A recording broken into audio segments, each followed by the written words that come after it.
ദൈവമനുഷ്യൻ്റെ സ്നേഹഗീത അധ്യായം 265 വാല്യം 6.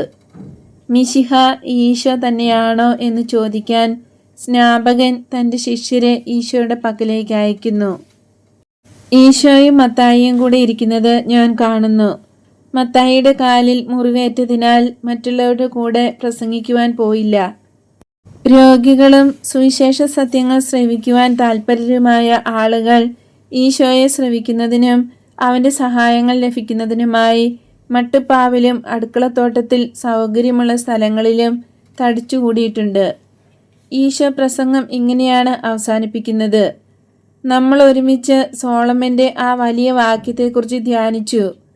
നീതിയുടെ ധാരാളതയിൽ ശക്തി അടങ്ങിയിരിക്കുന്നുവെന്ന്. ആ ധാരാളിത്വം ഉണ്ടായിരിക്കണമെന്ന് ഞാൻ നിങ്ങളെ ഉപദേശിക്കുകയാണ്. കാരണം അതാണ് സ്വർഗരാജ്യത്തിൽ പ്രവേശനം നേടാനുള്ള പണം. എൻ്റെ സമാധാനത്തിൽ നിങ്ങൾ വസിക്കുക. ദൈവം നിങ്ങളോടുകൂടി ഉണ്ടായിരിക്കട്ടെ. പ്രസംഗം കഴിഞ്ഞു. പിന്നീട് ഈശോ ദരിദ്രരുടെയും രോഗികളുടെയും നേർക്ക് തിരിയുന്നു. മിക്കവാറും രണ്ടും ഒരാൾ തന്നെ. ദയാപൂർവം അവരുടെ വാക്കുകൾ കേൾക്കുന്നു. ചിലർക്ക് പണം കൊടുക്കുന്നു, ചിലർക്ക് ഉപദേശം നൽകുന്നു, ചിലരെ സ്പർശിച്ചുകൊണ്ടും വാക്കുകൾ ഉച്ചരിച്ചുകൊണ്ടും സുഖപ്പെടുത്തുന്നു. തൊട്ടടുത്തുള്ള മത്തായി ആവശ്യക്കാർക്ക് പണം കൊടുക്കുന്നു. ഒരു ദരിദ്രയായ വിധവ പറയുന്നത് ഈശോ ശ്രദ്ധിക്കുകയാണ്. കുറച്ച് ദിവസങ്ങൾക്ക് മുമ്പ് എൻ്റെ ഭർത്താവ് പണിസ്ഥലത്ത് വെച്ച് പെട്ടെന്ന് മരണമടഞ്ഞു. ഞാൻ നിന്നെ അന്വേഷിച്ച് ഇങ്ങോട്ടോടി.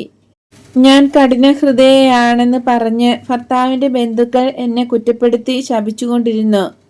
എന്നാൽ മരണത്തിൽ നിന്ന് ആളുകളെ രക്ഷിക്കാൻ നിനക്ക് കഴിയുമെന്ന് എനിക്ക് നല്ല ഉറപ്പാണ്. നിന്നെ കണ്ടിരുന്നുവെങ്കിൽ എൻ്റെ ഭർത്താവിനെ നീ ഉയിർപ്പിക്കുമായിരുന്നു എന്ന് ഞാൻ പ്രതീക്ഷിച്ചു. എന്നാൽ നീ ഇവിടെ ഇല്ലായിരുന്നു. അയാളെ സംസ്കരിച്ചിട്ട് ഇപ്പോൾ 2 ആഴ്ചയായി. 5 മക്കളെയും എന്നെയും ജീവിക്കാൻ തനിയെ വിട്ടിട്ട് പോയി. എൻ്റെ ബന്ധുക്കൾക്ക് എന്നോട് വെറുപ്പാണ്. ഒരു സഹായവും അവർ ചെയ്യുകയില്ല. ഞങ്ങൾക്ക് ഏതാനും ഒലിവ് മരങ്ങളും മുന്തിരിച്ചെടികളും മാത്രമേ സ്വത്തായിട്ടുള്ളൂ. അതും വളരെ കുറച്ചു മാത്രം. വളരെ ജാഗ്രതയോടെ സൂക്ഷിച്ചാൽ മഞ്ഞുകാലം കടത്തിവിടാനുള്ള ഭക്ഷണത്തിന് വകയുണ്ടാകും. എൻ്റെ പക്കൽ പണമൊന്നുമില്ല. കാരണം എൻ്റെ ഭർത്താവിന് സുഖമില്ലാതിരുന്നതിനാൽ പണി ചെയ്യാൻ പലപ്പോഴും സാധിച്ചില്ല. തന്നെയുമല്ല, അവൻ ധാരാളം കുടിക്കുകയും തിന്നുകയും ചെയ്യുമായിരുന്നു. വീഞ്ഞ് ഉപകാരപ്രദമായിരുന്നു എന്നാണ് പറഞ്ഞിരുന്നത്. പക്ഷേ അതും അവന് മരണഹേതുവായി. ഇരട്ടി ദോഷമാണ് ചെയ്തത്. അങ്ങനെ തുച്ഛമായി ഞങ്ങളുടെ സമ്പാദ്യം തീർന്നു. അവൻ ഒരു വണ്ടിയുടെയും അലമാരയുടെയും പണി തീർത്തുകൊണ്ടിരുന്നു. ഈയിടെ 2 കട്ടിൽ, മേശകൾ, ഷെൽഫുകൾ എന്നിവയുടെ പണി ലഭിക്കുകയും ചെയ്തു. പക്ഷേ ഇപ്പോൾ അതൊന്നും തീർന്നിട്ടില്ല. എൻ്റെ മകന് 8 വയസ്സേ ഉള്ളൂ. ആ ഇടപാടുകളിലെല്ലാം എനിക്ക് പണം നഷ്ടമാകും. പണിയായുധങ്ങളും തടിയുമെല്ലാം വിൽക്കേണ്ടതായി വരും. വണ്ടിയും അലമാരയും പണി തീരാത്തതിനാൽ വിൽക്കാൻ സാധ്യമല്ല. അത് വിറകായി വിൽക്കേണ്ടതായിട്ടാണ് ഇരിക്കുന്നത്. അത് വിറ്റാലും ഞങ്ങൾക്ക് തികയുകയില്ല. കാരണം വൃദ്ധയും രോഗിണിയുമായ എൻ്റെ അമ്മയും എൻ്റെ 5 മക്കളും ഞാനും കൂടെ 7 പേരുടെ ചിലവ് കഴിയണം. മുന്തിരിത്തോട്ടവും ഒലിവ് മരങ്ങളും വിൽക്കാതിരിക്കാൻ നിവൃത്തിയില്ല. എന്നാൽ ലോകത്തിൻ്റെ രീതി നിനക്കറിയാമല്ലോ. നമ്മൾ ആവശ്യക്കാരാണെന്നറിയുമ്പോൾ നമ്മളെ പൊളിക്കാൻ നോക്കുന്നവരാണ് എല്ലാവരും. എന്നോട് പറയൂ, ഞാൻ എന്ത് ചെയ്യണമെന്ന്. എൻ്റെ മകന് വേണ്ടി പണിബെഞ്ചും പണിയായുധങ്ങളും സൂക്ഷിച്ചാൽ കൊള്ളാമെന്ന് എനിക്ക് ആഗ്രഹമുണ്ട്. കാരണം അവൻ ഇപ്പോൾ തന്നെ ചില്ലറ പണികൾ ചെയ്യും. ജീവിക്കാനും പെൺകുട്ടികൾക്ക് സ്ത്രീധനം കൊടുക്കാനുമായി കയ്യിലുള്ള സ്ഥലം വിൽക്കാതിരുന്നാൽ കൊള്ളാമെന്ന് ഞാൻ ആഗ്രഹിക്കുന്നു. ഈശോ ഇതെല്ലാം ശ്രദ്ധിച്ച് കേട്ടുകൊണ്ട് നിൽക്കുമ്പോൾ ആൾക്കൂട്ടത്തിൽ ബഹളം. എന്തോ സംഭവിക്കുന്നുവെന്ന് ഈശോയ്ക്ക് മനസ്സിലായി. തിരിഞ്ഞു നോക്കിയപ്പോൾ അത് 3 പുരുഷന്മാർ ആൾക്കൂട്ടത്തിനിടയിലൂടെ മുട്ടുകൊണ്ടിടിച്ച് വഴിയുണ്ടാക്കി മുന്നോട്ട് വരുന്നു. ഈശോ വിധവയുടെ നേർക്ക് തിരിഞ്ഞു ചോദിച്ചു, നീ എവിടെയാണ് താമസിക്കുന്നത്? കൊറാസിമിൽ ചൂടുവെള്ളം വരുന്ന അരുവിയുടെ അടുത്തുള്ള വഴിവക്കിൽ 2 അത്തിവൃക്ഷങ്ങളുടെ ഇടയ്ക്കുള്ള താഴ്ന്ന വീട്ടിൽ. കൊള്ളാം, ഞാൻ വന്ന് ആ വണ്ടിയുടെ പണി പൂർത്തിയാക്കി തരാം. ഉടമസ്ഥർക്ക് അത് വിൽക്കാൻ നിനക്ക് കഴിയും. നാളെ പുലർച്ചയ്ക്ക് നീ എന്നെ കാത്തിരിക്കുക. എന്ത്, നീ എനിക്ക് വേണ്ടി പണി ചെയ്യുവാൻ പോകുകയാണോ? അന്താളിച്ച് ആ സ്ത്രീ ചോദിക്കുന്നു. ആശാരിപ്പണി ചെയ്തിരുന്ന ആളാണ്.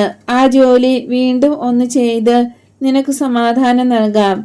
അതേസമയം കൊറാസിമിലുള്ള ഹൃദയശൂന്യരായവർക്ക് ഒരു പാഠവും കൊടുക്കാമല്ലോ.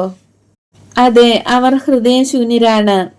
ആ വൃദ്ധനായ ഐസക് ഉണ്ടായിരുന്നെങ്കിൽ പട്ടിണി കൊണ്ട് മരിക്കാൻ അവൻ എന്നെ അനുവദിക്കുമായിരുന്നില്ല. പക്ഷേ അവൻ അബ്രാഹത്തിന്റെ പക്കലേക്ക് പോയി കഴിഞ്ഞു. കരയണ്ട, ഉത്കണ്ഠയും വേണ്ട. ഇന്നത്തേക്ക് നിനക്ക് ആവശ്യമുള്ളതിന് ഇതാ. നാളെ ഞാൻ വരാം. സമാധാനത്തിൽ പോകൂ. ആ സ്ത്രീ ഈശോയുടെ വസ്ത്രാഞ്ചലം ചുംബിക്കുന്നു. തിരികെ പോകുമ്പോൾ അവളുടെ വലിയ ഭാരം കുറഞ്ഞതായി മുഖഭാവം വെളിവാക്കുന്നുണ്ട്. ഏറ്റവും നല്ലവനായ ഗുരുവേ, നിനക്ക് വന്ദനം, ആഗതരിൽ ഒരുവൻ പറയുന്നു. ഈശോ ആ സ്ത്രീയെ പറഞ്ഞയക്കുന്നത് കാത്ത് ഭവ്യതയോടെ അവർ ഈശോയുടെ പിന്നിൽ നിൽക്കുകയാണ്. അങ്ങനെ ഈശോ അവൾക്ക് കൊടുത്ത ഉറപ്പ് അവരും കേൾക്കാനിടയായി. ഈശോയെ അഭിവാദ്യം ചെയ്തയാൾ മനേയനായിരുന്നു. ഈശോ തിരിഞ്ഞു നോക്കി പുഞ്ചിരിയോടെ പറയുന്നു, മനേയൻ, നിനക്ക് സമാധാനം. അങ്ങനെ നീ എന്നെ ഓർത്തു അല്ലേ? ഗുരുവേ, ലാസറസിന്റെ ഭവനത്തിലോ ഗെത്സമേൻ തോട്ടത്തിലോ നിന്നെ വന്നു കണ്ട് നിന്നോടുകൂടെ താമസിക്കണമെന്ന് ഞാൻ എപ്പോഴും വിചാരിക്കും. പക്ഷേ പെസഹ തിരുനാളിനു മുമ്പ് സ്നാപകൻ പിടിക്കപ്പെട്ടു.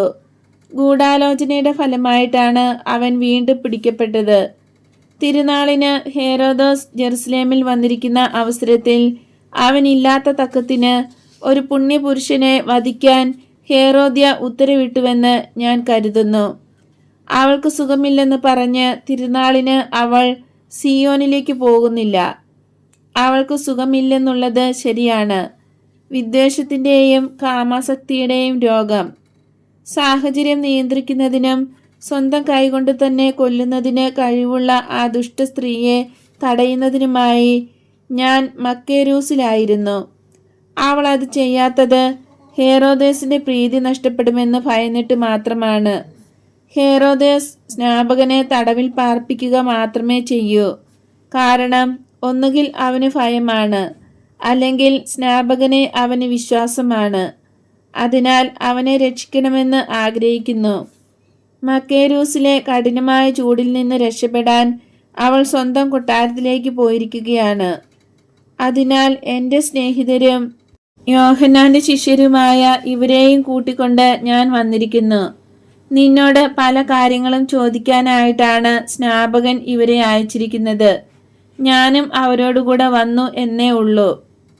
ഹേറോദേസിനെ കുറിച്ച് സംസാരിക്കുന്നത് ആരാണെന്ന് മനസ്സിലാക്കുകയും ചെയ്തപ്പോൾ ആളുകൾ ഈശോയുടെയും ആ ചെറു സംഘത്തിൻ്റെയും ചുറ്റും കൂടുന്നു. നിങ്ങൾക്ക് എന്താണ് എന്നോട് ചോദിക്കാനുള്ളത്? പരസ്പരം അഭിവാദനം ചെയ്ത ശേഷം കാർക്കശ്യഭാവം തോന്നിക്കുന്ന ആ ശിഷ്യരോട് ഈശോ ചോദിക്കുന്നു, മനേയൻ, നീ തന്നെ ചോദിക്കുക. നിനക്ക് എല്ലാം അറിയാമല്ലോ. നീ അവന്റെ സുഹൃത്തുമാണ്. അവരിൽ ഒരാൾ പറയുന്നു. കൊള്ളാം ഗുരുവേ, ഇവരോട് ദയയായിരിക്കണമേ. അവരുടെ ഗുരുവിനോടുള്ള അധികം സ്നേഹം നിമിത്തം അവർ ചിന്തിക്കുന്നത് നീ അവരുടെ ഗുരുവിന്റെ ശത്രുവാണെന്നും അവനെ സ്ഥാനഭ്രഷ്ടനാക്കുമെന്നുമാണ്. ഇത് നിന്റെ ശിഷ്യർക്കും യോഹന്നാന്റെ ശിഷ്യർക്കുമുള്ള വിചാരമാകുന്നു. തങ്ങളുടെ ഗുരുക്കന്മാരോടുള്ള വലിയ സ്നേഹം നിമിത്തമുണ്ടാകുന്ന അസൂയയാണിത്. അത് മനസ്സിലാക്കാവുന്നതാണ്. ഞാൻ നിഷ്പക്ഷനാണ്. എന്നെ അറിയാവുന്നവർ അത് സ്ഥിരീകരിക്കും. കാരണം എനിക്ക് നിന്നെയും ജോണിനെയും അറിയാം. നീതിയോടെ രണ്ടുപേരെയും ഞാൻ സ്നേഹിക്കുന്നു. നീ എന്തായിരിക്കുന്നുവോ അത് ഞാൻ മനസ്സിലാക്കുന്നതിനാൽ നിന്നെ ഞാൻ സ്നേഹിക്കുന്നുണ്ടെങ്കിലും കുറെ ത്യാഗം ചെയ്തുകൊണ്ട് തന്നെ ജോണിനോടൊപ്പം താമസിക്കാനാണ് ഞാൻ തീരുമാനിച്ചത്. കാരണം അവനായിരിക്കുന്ന വിധം അവനെയും ഞാൻ അറിയുന്നത് കൊണ്ട് അവനെ ബഹുമാനിക്കുന്നു. ഈ സമയത്ത് നിന്നേക്കാൾ കൂടുതലായി അവൻ അപകട സാഹചര്യത്തിലായതുകൊണ്ട് അവൻ്റെ കൂടെ ഞാൻ താമസിക്കുന്നു. ഇപ്പോൾ പ്രീശർ ദുശ്ചിന്തകൾ അവരുടെ മനസ്സിൽ കുത്തിവയ്ക്കുന്നതിനാൽ നിന്നെ അവർ സ്നേഹിക്കുന്നതിനാൽ അവർ സംശയം തീർക്കാൻ വന്നിരിക്കുകയാണ്. നീ മിശിഹായാണോ എന്ന് അവർ സംശയിക്കുന്നു. ജോണിനെ സന്തോഷം കൊണ്ട് നിറയ്ക്കാമെന്ന് കരുതി അവർ ഒരു പ്രാവശ്യം ഇങ്ങനെ പറഞ്ഞു, ഞങ്ങളെ സംബന്ധിച്ചിടത്തോളം നീയാണ് മിശിഹ. നിന്നേക്കാൾ പരിശുദ്ധിയുള്ളവനായി വേറൊരാൾ ഉണ്ടാകുക സാധ്യമല്ല. എന്നാൽ ജോൺ അവരെ ശകാരിക്കുകയാണ് ഉണ്ടായത്. ആദ്യമേ തന്നെ അവരെ ദേവദൂഷകരെന്ന് വിളിച്ചു. പിന്നെ ശകാരം കഴിഞ്ഞ് ശാന്തമായി. നീ മിശിഹായാണെന്ന് തെളിയിക്കുന്ന കാര്യങ്ങൾ എല്ലാം കാരുണ്യത്തോടെ വിശദീകരിച്ചു കൊടുത്തു. അവർക്ക് ബോധ്യമായില്ല എന്ന് കണ്ടപ്പോൾ ഇവരെ രണ്ടുപേരെയും വിളിച്ച് പറഞ്ഞയച്ചതാണ്. അവന്റെ അടുക്കൽ പോയി എൻ്റെ നാമത്തിൽ ചോദിക്കുക, നീയാണോ വരാനിരിക്കുന്നവൻ, അതോ ഞങ്ങൾ മറ്റൊരാളെ പ്രതീക്ഷിക്കണമോ? ആട്ടിടയന്മാരായ ശിഷ്യരെ അവൻ അയച്ചില്ല, കാരണം അവർ വിശ്വസിക്കുന്നു. സംശയിക്കുന്നവരെയാണ് നിന്റെ പക്കലേക്ക് അയച്ചിരിക്കുന്നത്. ഇവരുടെ വാക്കുകൾ കൂട്ടുകാരുടെ സംശയം തീർക്കാൻ ഉപകരിക്കും. ഞാൻ ഇവരെ കൊണ്ടുവന്നത് എനിക്ക് നിന്നെ കാണാൻ കഴിയുമല്ലോ എന്ന് കരുതിയിട്ടാണ്. ഇത്ര മാത്രമേയുള്ളൂ, അവരുടെ സംശയം തീർത്തു കൊടുക്കുക. എന്നാൽ ഗുരുവേ, ഞങ്ങൾ നിനക്ക് എതിരാണെന്ന് കരുതല്ലേ.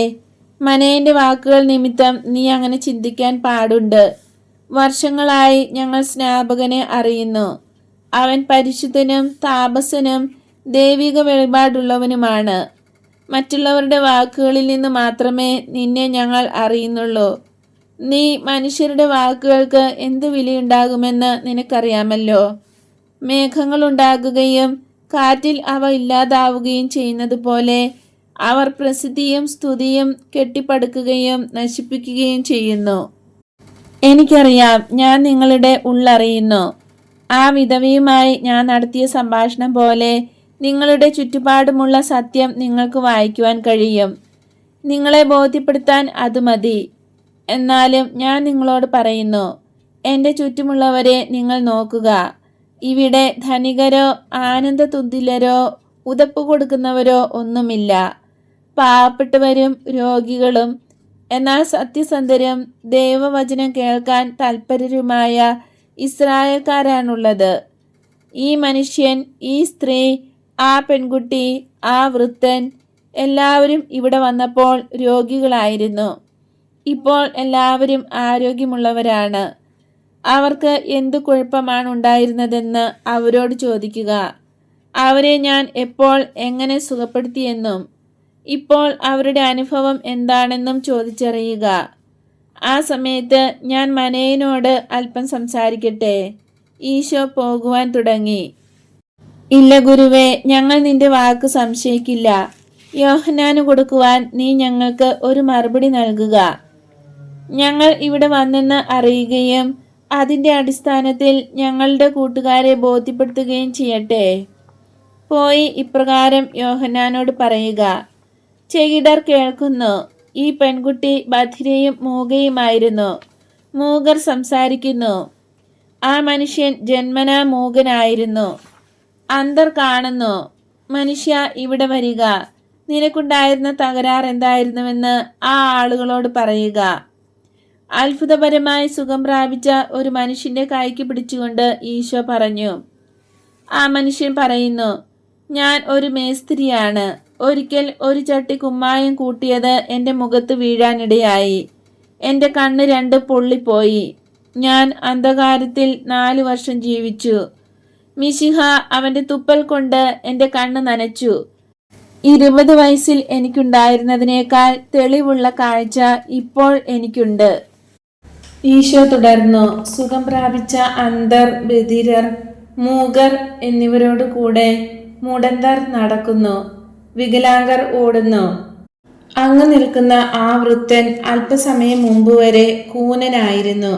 ഇപ്പോൾ അവൻ മരുഭൂമിയിലെ പന പോലെ നിവർന്ന് നേരെ നിൽക്കുന്നു. വളരെ കഠിനമായ രോഗങ്ങൾ നീങ്ങി പലരും സുഖമാക്കപ്പെട്ടിരിക്കുന്നു. സ്ത്രീയെ, നിനക്കെന്താണ് സംഭവിച്ചത്? ആർത്തിയോടെ വലിച്ചു കുടിക്കുവാൻ ആഗ്രഹിച്ച വായ്ക്ക് പാൽ കൊടുക്കുവാൻ തകരാറുള്ള എൻ്റെ മാറിന് കഴിവില്ലായിരുന്നു. ആ രോഗം എൻ്റെ മാറിനെ മാത്രമല്ല, ജീവിതത്തെ മുഴുവൻ ബാധിച്ചു. എന്നാൽ ഇപ്പോൾ നോക്കൂ. വസ്ത്രം നീക്കി മാറും കാണിച്ചുകൊണ്ട് അവൾ പറയുന്നു, എൻ്റെ വസ്ത്രത്തിൽ പറ്റിയിരിക്കുന്ന പഴുപ്പിൽ നിന്ന് മനസ്സിലാക്കാമല്ലോ എൻ്റെ മാറ് മുഴുവൻ ഒറ്റ വ്രണമായിരുന്നുവെന്ന്. വൃത്തിയുള്ള ഒരു വസ്ത്രം ധരിക്കുന്നതിന് ഇപ്പോൾ ഞാൻ വീട്ടിലേക്ക് പോകുകയാണ്. ഞാൻ ഇപ്പോൾ കൂടുതൽ ആരോഗ്യവും സന്തോഷവും അനുഭവിക്കുന്നു. ഇന്നലെ ഞാൻ മരിക്കാറായിരുന്നവളാണ്. എൻ്റെ ചില സ്നേഹിതരാണ് എന്നെ ഇവിടെ കൊണ്ടുവന്നത്. അമ്മയില്ലാതാകാൻ പോകുന്ന മക്കളെ ഓർത്ത് ഞാൻ വളരെ ദുഃഖിച്ചു കരഞ്ഞു. രക്ഷകന് എന്നേക്കും സ്തുതി. നിങ്ങൾ ഇത് കേൾക്കുന്നുണ്ടോ? ഈ പട്ടണത്തിലെ സിനഗോഗ് തലവനോട് അവന്റെ മകളുടെ ഉയിർപ്പിനെ പറ്റി ചോദിക്കുക. ജെറിക്കോയിലേക്കുള്ള മടക്കയാത്രയിൽ നായിമിലേക്ക് പോയി പട്ടണവാസികളുടെ സാന്നിധ്യത്തിൽ വഴിക്ക് കബറടക്കത്തിന് കൊണ്ടുപോയിരുന്ന ഉയർത്തെഴുന്നേറ്റ ചെറുപ്പക്കാരനെ കുറിച്ച് അന്വേഷിക്കുക. അങ്ങനെ മരിച്ചവരുടെ ഇടയിൽ നിന്ന് ഉയർത്തെഴുന്നേറ്റ മരിച്ചവരെ കുറിച്ച് നിങ്ങൾക്ക് അറിയാൻ കഴിയും. ഇസ്രായേലിലെ പല ഭാഗങ്ങളിലും സുഖമാക്കപ്പെട്ട ധാരാളം കുഷ്ഠരോഗികളെ കണ്ടെത്താൻ കഴിയും. എന്നാൽ സിക്കാമിനോളിലേക്ക് പോയി നിങ്ങൾക്ക് അന്വേഷിക്കാൻ കഴിയുമെങ്കിൽ അവിടെയുള്ള ശിഷ്യരുടെ ഇടയിൽ സുഖമാക്കപ്പെട്ട പല കുഷ്ഠരോഗികളെയും കാണാം. അതിനാൽ ധാരാളം കുഷ്ഠരോഗികൾ സുഖമാക്കപ്പെടുന്നു എന്ന് ജോണിനോട് പറയുക. ഗുരുവേ, നന്ദി. ഞങ്ങൾ പോകുന്നതിനു മുമ്പ് ഞങ്ങളെയും അനുഗ്രഹിക്കണമേ. ഈ അത്യുഷ്ണ സമയത്ത് നിങ്ങൾ പോകേണ്ട. വൈകുന്നേരം വരെ എൻ്റെ അതിഥികളായി താമസിക്കുക. ജോൺ അല്ലാത്ത ഈ ഗുരുവിനോട് കൂടെ ഒരു ദിവസം ചെലവഴിക്കൂ. ജോൺ ആരാണെന്ന് എനിക്ക് നല്ലവണ്ണം അറിയാം. അതിനാൽ ഞാൻ അവനെ സ്നേഹിക്കുന്നു. ഭവനത്തിനുള്ളിലേക്ക് വരൂ. അവിടെ തണുപ്പുണ്ട്. നിങ്ങൾക്ക് ആശ്വാസം ലഭിക്കും. എൻ്റെ ശ്രോതാക്കളായ എല്ലാവർക്കും ദൈവാനുഗ്രഹം ഉണ്ടായിരിക്കട്ടെ. സമാധാനം നിങ്ങളോട് കൂടെ. ആളുകളെ പിരിച്ചുവിട്ട ശേഷം ആ 3 അതിഥികളോടും കൂടെ ഈശോ ഭവനത്തിനുള്ളിലേക്ക് പ്രവേശിക്കുന്നു. അസഹ്യമായ ചൂടുള്ള ആ സമയത്ത് അവർ പരസ്പരം പറഞ്ഞത് എന്താണെന്ന് എനിക്കറിഞ്ഞുകൂടാ. ഇപ്പോൾ ഞാൻ കാണുന്നത് ജെറിക്കോയിലേക്ക് യാത്ര പുറപ്പെടാൻ ഒരുങ്ങുന്ന ആ 2 ശിഷ്യരെയാണ്. മനേയൻ പറയുന്നു, അവരുടെ 2 കഴുതകളുടെ കൂടെ മനേയന്റെ കുതിരയെ മുറ്റത്ത് കൊണ്ടുവന്നിട്ടില്ല എന്ന്. ആ 2 ശിഷ്യരും ഈശോയെയും മനേയനെയും പല പ്രാവശ്യം വണങ്ങിയ ശേഷം അവരുടെ കഴുതപ്പുറത്ത് കയറി പോകുന്നു. ആ വളവിലെത്തി മറയുന്നതുവരെ അവർ പുറകോട്ട് നോക്കി ഉപചാരം കാണിക്കുന്നുണ്ട്. കഫർനാമിലെ ധാരാളം ആളുകൾ അവരുടെ വേർപാട് കാണുന്നതിന് തടിച്ചുകൂടിയിട്ടുണ്ട്. കാരണം യോഹന്നാന്റെ ശിഷ്യരുടെ സന്ദർശനവും അവരോടുള്ള ഈശോയുടെ മറുപടിയും ആ ഗ്രാമത്തിൽ പരന്ന് അടുത്ത പട്ടണം വരെ എത്തിയെന്ന് ഞാൻ കരുതുന്നു. ബെത്സയിദ, കൊറാസീം എന്നിവിടങ്ങളിൽ നിന്നുള്ള ആൾക്കാർ അവരെ സ്വയം യോഹന്നാന്റെ ശിഷ്യർക്ക് പരിചയപ്പെടുത്തി കൊടുക്കുകയും യോഹന്നാന്റെ സുഖവിവരങ്ങളെപ്പറ്റി ആരായുകയും ചെയ്യുന്നുണ്ട്. അവരുടെ അന്വേഷണങ്ങൾ പറഞ്ഞയക്കുകയും ചെയ്യുന്നു. അവർ ഒരുപക്ഷെ യോഹന്നാന്റെ മുൻ ശിഷ്യന്മാർ ആയിരിക്കാം. അവർ കഫർനാമിലെ ആളുകളോട് വർത്തമാനം പറയുകയും അവരുടെ അഭിപ്രായം പ്രകടിപ്പിക്കുകയും ചെയ്യുന്നു. ഈശോ തന്റെ സമീപം നിൽക്കുന്ന മനേയനോട് കൂടെ വീട്ടിനുള്ളിലേക്ക് പോകുകയാണ്. ജനക്കൂട്ടം ഹെറോദോസിന്റെ വളർത്തു സഹോദരനെ കാണുന്നതിനും അയാൾക്ക് ഈശോയോടുള്ള ആദരവ് മനസ്സിലാക്കുന്നതിനും അതേസമയം ഈശോയോട് സംസാരിക്കുന്നതിനുമായി അവരുടെ ചുറ്റും കൂടുന്നു. സിനഗോഗിന്റെ തലവനായ ജെയിംസും ഉണ്ട്. ഫരിസേയരാരും ഇല്ലാത്തതിനാൽ ദൈവത്തിന് നന്ദി. ജെയിംസ് അഭിപ്രായപ്പെടുന്നു, യോഹന്നാന് സന്തോഷമായിരിക്കും. നീ അവർക്ക് പൂർണ്ണമായ ഉത്തരം മാത്രമല്ല കൊടുത്തത്, അവരെ താമസിപ്പിച്ചുകൊണ്ട് പഠിപ്പിക്കുകയും ഒരത്ഭുതം കാണിച്ചു കൊടുക്കുകയും ചെയ്തു. അത് അത്ര ചെറുതും നിസ്സാരവുമല്ലായിരുന്നു. ഒരു മനുഷ്യൻ ആശ്ചര്യത്തോടെ പറയുന്നു, അവർ കാണുന്നതിനായി എൻ്റെ കൊച്ചുമക്കളെ ഞാൻ കൊണ്ടുവരികയായിരുന്നു. ഒരിക്കലും ഇവളെ ഇത്ര ആരോഗ്യവതിയായി കണ്ടിട്ടില്ല. ഗുരുവിൻ്റെ അടുക്കൽ വരുന്നത് അവൾക്ക് വലിയ സന്തോഷമാണ്. അവളുടെ മറുപടി നീ കേട്ടോ? മരണം എന്താണെന്ന് ഞാൻ ഓർക്കുന്നില്ല. ഒരു മാലാഖ എന്നെ വിളിച്ച് പ്രകാശത്തിൽ കൂടെ കൊണ്ടുപോയി അവസാനം ഞാൻ ഈശോയുടെ അടുത്തെത്തിയെന്ന് ഓർക്കുന്നു. എൻ്റെ ആത്മാവ് എൻ്റെ അടുക്കൽ തിരികെ വന്നപ്പോൾ ഞാൻ അവനെ കണ്ടതുപോലെയല്ല ഇപ്പോൾ അവനെ കാണുന്നത്. ഞാനും നിങ്ങളും മനുഷ്യനെയാ കാണുന്നത്. എന്നാൽ എൻ്റെ ആത്മാവ് മനുഷ്യനിൽ അടയ്ക്കപ്പെട്ടിരിക്കുന്ന ദൈവത്തെ കണ്ടു. അത് കഴിഞ്ഞതിൽ പിന്നെ അവൾ എത്ര നല്ലവളായിരിക്കുന്നു. ഇപ്പോൾ അവൾ ഒരു യഥാർത്ഥ മാലാഖയാണ്. ഹാ, അവർക്ക് എന്തു വേണമെങ്കിലും പറയാം. പക്ഷേ എന്നെ സംബന്ധിച്ചിടത്തോളം നീയല്ലാതെ മറ്റൊരു പരിശുദ്ധൻ ഇല്ല. ജോണും പരിശുദ്ധനാണ്, ഒരു ബെത്സയിദക്കാരൻ പറയുന്നു.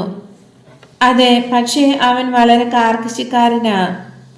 അവന് അവനോട് തന്നെയുള്ള കാർക്കശ്യത്തിൽ കൂടുതൽ മറ്റുള്ളവരോടില്ല. പക്ഷെ അവൻ അത്ഭുതങ്ങളൊന്നും ചെയ്യുന്നില്ല. അവർ പറയുന്നു, ഒരു മായാജാലക്കാരനെ പോലെ അവൻ ഉപവസിക്കുന്നുവെന്ന്.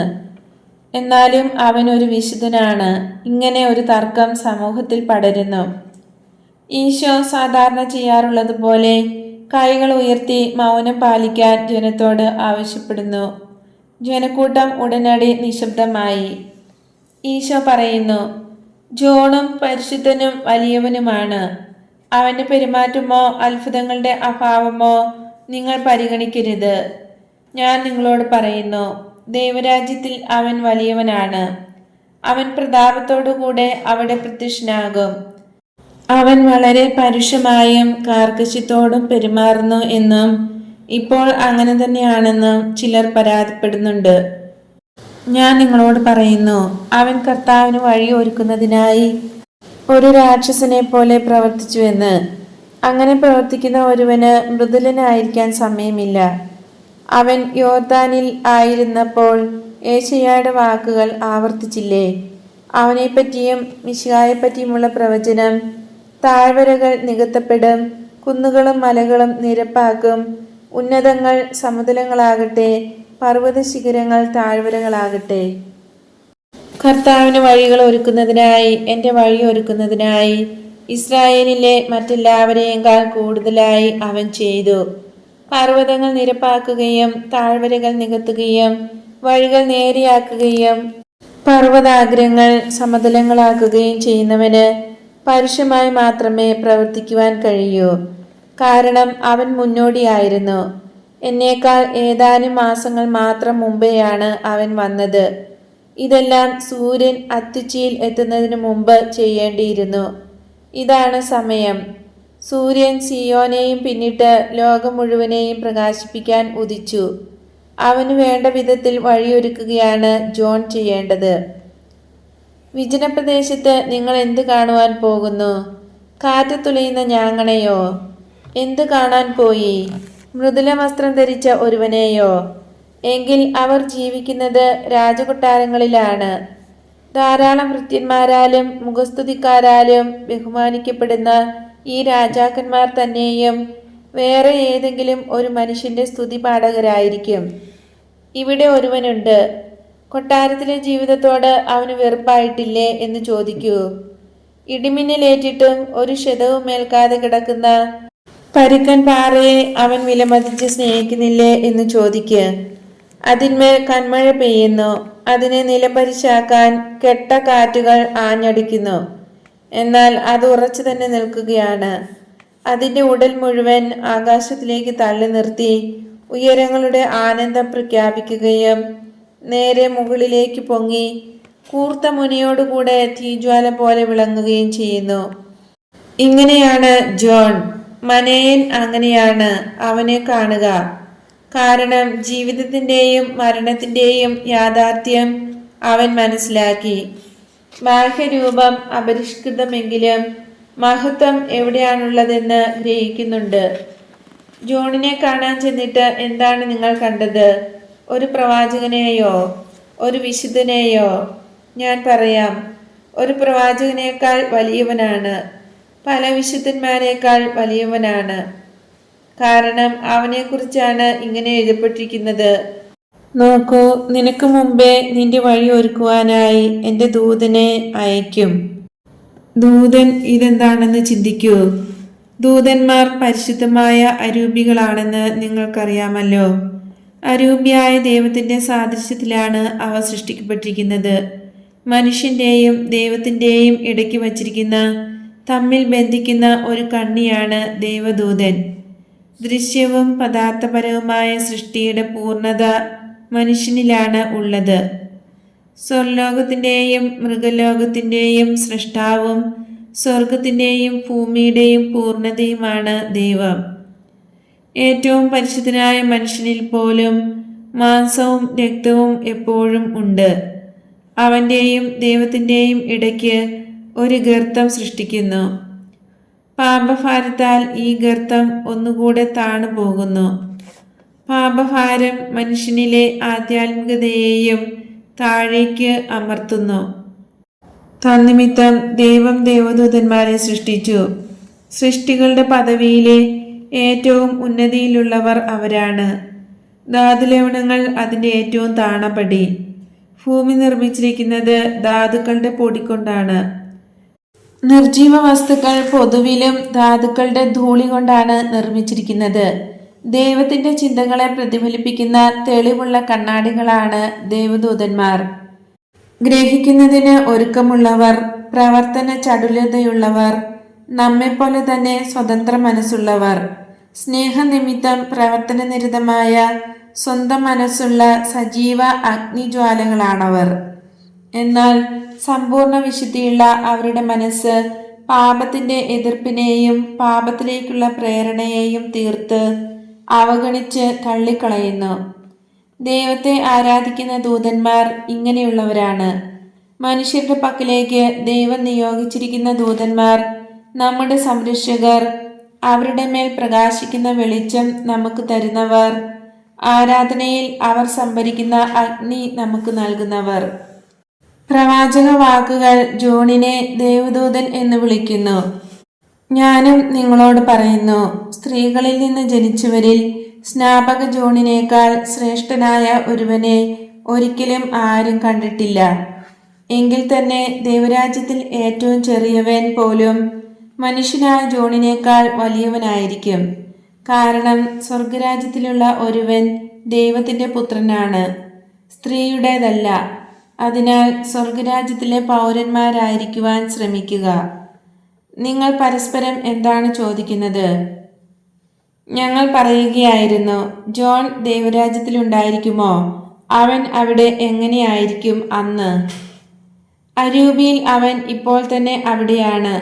മരിച്ചു കഴിയുമ്പോൾ നിത്യമായ ആ ജെറുസലേമിൽ ഏറ്റവും അധികം ശോഭയോടെ പ്രകാശിക്കുന്ന സൂര്യന്മാരിലൊന്നായിരിക്കും അവൻ. അങ്ങനെയായിത്തീരുന്നത് അവനിലുള്ള കൃപാവരം നിമിത്തമാണ്. അവന്റെ സ്വതന്ത്ര മനസ്സുപയോഗിച്ച് അതിന് ഒരു ന്യൂനതയും ഉണ്ടാകാതെ അവൻ കാത്തു സൂക്ഷിച്ചു. കാരണം പരിശുദ്ധമായ ഒരു ലക്ഷ്യപ്രാപ്തിക്കായി അവൻ അവനോട് തന്നെയും വല്ലാത്ത ബലപ്രയോഗം ചെയ്തു, ഇപ്പോൾ ചെയ്തുകൊണ്ടിരിക്കുകയും ചെയ്യുന്നു. സ്നാപകൻ തുടങ്ങി മുന്നോട്ട് തിന്മയ്ക്കെതിരായി ബലം പ്രയോഗിച്ച് അത് കീഴടക്കുന്നതിന് കഴിവുള്ളവർക്കാണ് സ്വർഗരാജ്യം ലഭിക്കുക. കഠിനമായ ബലം പ്രയോഗിക്കുന്നവർ, അതിനുള്ള നിശ്ചയദാർഢ്യമുള്ളവർ അതിനെ കീഴടക്കുന്നു. കാരണം ഇപ്പോൾ എന്താണ് ചെയ്യേണ്ടതെന്ന് എല്ലാവർക്കും അറിയാം. അങ്ങനെയുള്ള വിജയത്തിന് ആവശ്യമുള്ളതെല്ലാം നൽകപ്പെടുകയും ചെയ്തിരിക്കുന്നു. നിയമവും പ്രവാചകന്മാരും മാത്രം സംസാരിക്കുന്ന സമയം കഴിഞ്ഞുപോയി. അവർ ജോണിന്റെ കാലം വരെ പ്രവചിച്ചു.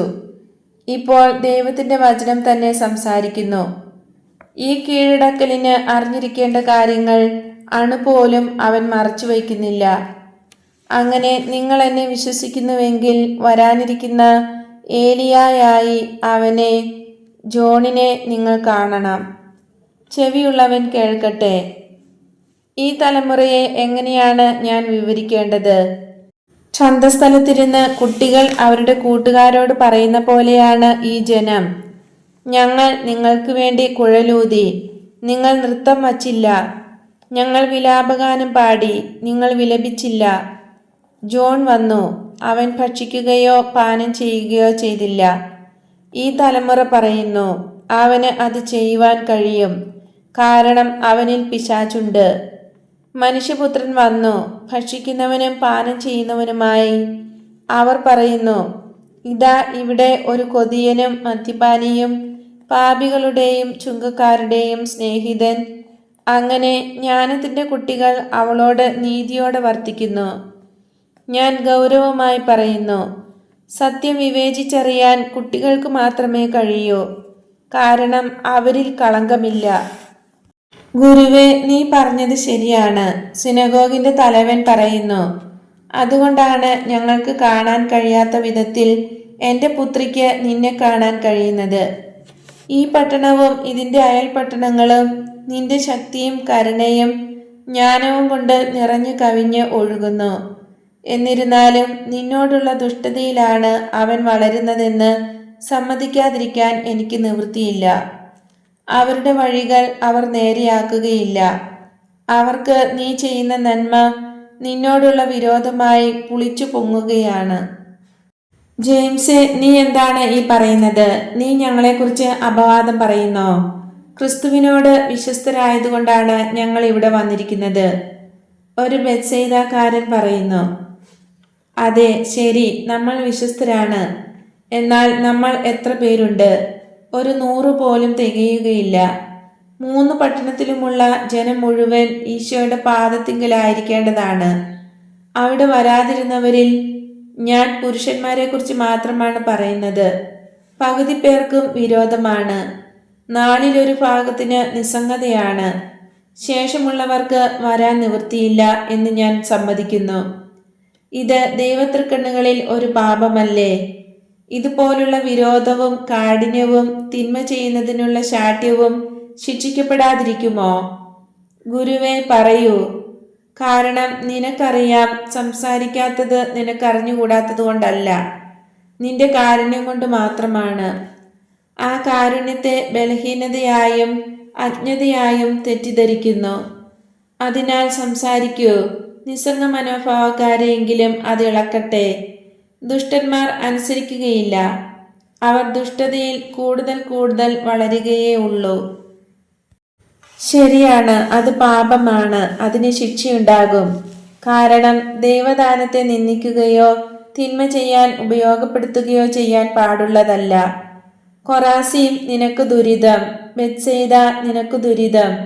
ദൈവദാനങ്ങളെ നിങ്ങൾ ദുരുപയോഗിക്കുന്നു. നിങ്ങളിൽ ചെയ്യപ്പെട്ട അത്ഭുതങ്ങൾ ടൈറിലും സീഡോണിലും ചെയ്യപ്പെട്ടിരുന്നുവെങ്കിൽ അവിടുത്തെ ആളുകൾ ചാക്കുമുടുത്ത് ചാരവും പൂശി പരിഹാരം ചെയ്ത് പണ്ടേ എൻ്റെ പക്കൽ വരുമായിരുന്നു. അതിനാൽ ഞാൻ നിങ്ങളോട് പറയുന്നു, വിധി ദിവസത്തിൽ ടൈറിനോടും സീഡോണിനോടും നിന്നേക്കാൾ കൂടുതൽ ദയ കാണിക്കപ്പെടും.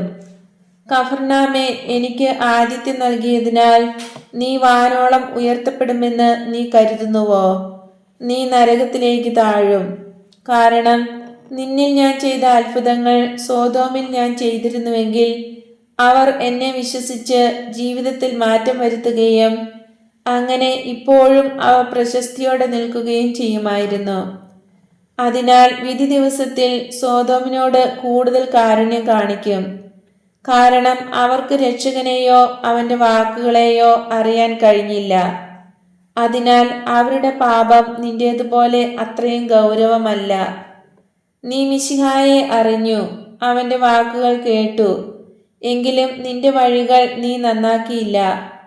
എന്നാൽ ദൈവം നീതിമാനായതുകൊണ്ട് കഫർനാം, ബെത്സയിദ, കൊറാസീം ഈ 3 പട്ടണങ്ങളിൽ നിന്ന് എന്നെ വിശ്വസിച്ച് എൻ്റെ വാക്ക് അനുസരിച്ച് വിശുദ്ധരായി ജീവിക്കുകയും ചെയ്യുന്നവർക്ക് വലിയ കാരുണ്യം ലഭിക്കും. കാരണം പാപികളുടെ കൂടെ നീതിമാന്മാർ നശിക്കുക എന്നത് ശരിയല്ല.